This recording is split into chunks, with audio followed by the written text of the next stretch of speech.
আমাদের স্কুলে পড়ুয়া সন্তানেরা যখন কর্মক্ষেত্রে প্রবেশ করবে তখন এগুলোর কিছুই আর কল্পনা থাকবে না। এরা হলো নোয়ারা আর নাফিস।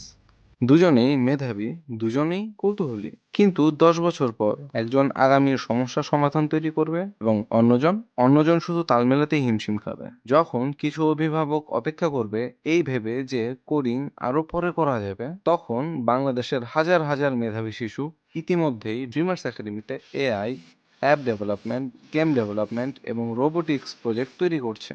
এখন ওয়ার্ল্ড ওয়াইড যেহেতু টেকনোলজিক্যালি অনেক ইমপ্রুভড এবং টেকনোলজি ছাড়া আসলে কোনো কিছুই সম্ভব না।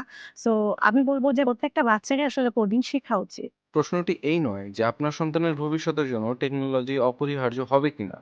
প্রশ্ন হলো তারা সেই ভবিষ্যতে লিডার হবে নাকি ফলোয়ার হবে। ওয়ার্ল্ড ইকোনমিক ফোরামের মতে বর্তমানের স্কুলের শিক্ষার্থীদের মধ্যে 65% কর্মজীবনে এমন কাজ করবে যা এখন আবিষ্কারই হয়নি। নিউরোসায়েন্স দেখায় যে শিশুর মস্তিষ্ক 14 বছর বয়সের আগে কোডিং লজিক আত্মস্থ করার জন্য ইউনিক ভাবে তৈরি। এটি এমন এক সুযোগ যা প্রতিটি বছর অতিক্রম করার সঙ্গে সঙ্গে বন্ধ হতে থাকে। তাই আপনার বাচ্চাকে ফিউচার রেডি করে গড়ে তোলার জন্য ড্রিমার্স একাডেমি নিয়ে এলো কোডিং ফর কিডস।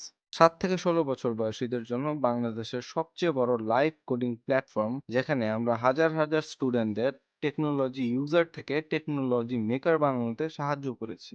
যখন অন্য অভিভাবকরা চিন্তা করছে তাদের সন্তানেরা ফিউচারে কি করবে, তখন আপনার সন্তানকে আজই প্রস্তুত করুন। রেজিস্ট্রেশন করুন একটি ফ্রি ট্রায়াল ক্লাসের জন্য, কারণ আগামী উদ্ভাবকরা আজই কোডিং করছে।